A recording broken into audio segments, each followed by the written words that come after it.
رواج تھا صبح فجر کے بعد لوگ نہا دھو کے تیار ہو کے گھروں سے نکلتے تھے، کاروبار شروع ہو جاتا تھا صبح سویرے، مغرب سے پہلے کاروبار بند، مغرب کی نماز پڑھ کے مسجد سے گھر جانا یا گھر جا کے پڑھنا، شام بچوں کے ساتھ رشتہ داروں کے ساتھ گزارنی۔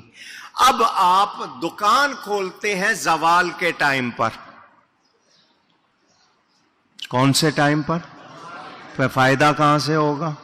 کھولی زوال کے ٹائم پہ ہے، سمجھ رہے ہیں بات؟ صبح کے لیے کیا ہے؟ فجر پڑھنے کے بعد آپ نے پرندوں کو چہچہاتے سنا ہوگا، اس وقت فرشتے رزق بانٹتے ہیں، اس وقت فرشتے، اونچی کہیے گا، رزق بانٹتے ہیں۔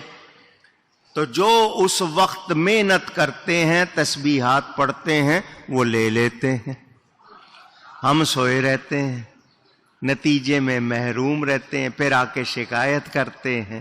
تو جو ٹائم تھا جاگنے کا، پانے کا، وہ ہم نے سونے میں گزار دیا۔ کاروبار صبح کھولنا تھا، ہم نے کھولا زوال کے ٹائم، اب رات کو 10 بجے 11 بجے بند کر کے جا رہے ہیں۔ اکثر یا تو بچے سو گئے ہیں یا سونے والے ہیں، ان سے ملاقات ہی نہیں ہے، پتہ نہیں سارا دن کیسے گزارا، کیا کیا، کچھ پتہ نہیں۔ تھوڑے عرصے کے بعد پتہ چلا بچوں میں یہ عادت آ گئی ہے، یہ آ گئی ہے، پھر رونے لگتے ہیں۔ تو خرابی کس کی ہے؟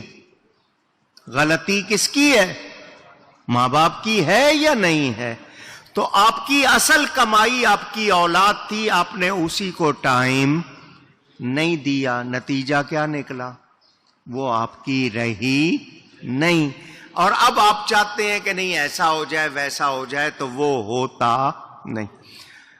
جیسی تربیت کی، اب آپ نے سکھایا کیا؟ یہ ادب جو ہے یہ ابتدا سے سکھایا جاتا ہے۔ دادیاں ہوتی تھیں، نانیاں ہوتی تھیں، آپ چلے جاتے تھے، وہ بچوں کو بہت کچھ سکھا دیتی تھی۔ اب آپ نے ساتھ رہنا ہی نہیں ہے، نہیں جی الگ، یہ الگ رہنے کا رواج آیا غیروں سے، تاکہ آپ لوگوں کی رشتہ داریوں میں کمزوری آئے، ایک دوسرے سے رابطوں میں کمی آئے۔ یہ جو آپ کے ہاں ایک دوسرے کو ایک ہی گھر میں رہ کر جو عقیدے مضبوط ہو جاتے ہیں، عمل، یہ ساری یہ جو باتیں آپ سے نکل جائیں، اس کے لیے آپ کو نئی نئی اسکیمیں دی جاتی ہیں۔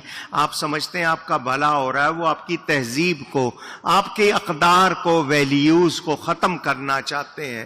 اب وہ دادیاں نانیاں سکھا دیتی تھیں ایسا نہیں بولتے، ایسا نہیں کہتے، یہ نہیں، پانی کا قطرہ ضائع نہیں کرنا، وہ سکھاتی تھی۔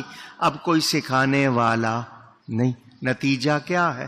دیکھ لیں ہمارے ہاں کیا ہو رہا ہے۔ جن ماؤں کے پاس، جن باپوں کے پاس اولاد کے لیے ٹائم نہیں ہے، وہ یاد رکھیں کہ انہوں نے کچھ بھی کمایا، کچھ بھی کمایا نہیں، ان کے ہاتھ کچھ بھی آیا نہیں، ضائع کیا ہے انہوں نے۔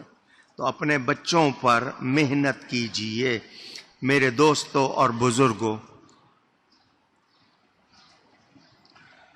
مائیں اچھی ہوں، باپ اچھے ہوں، تربیت اچھی ہو، غذا حلال ہو، کمائی حلال ہو، پھر اثرات آتے ہیں۔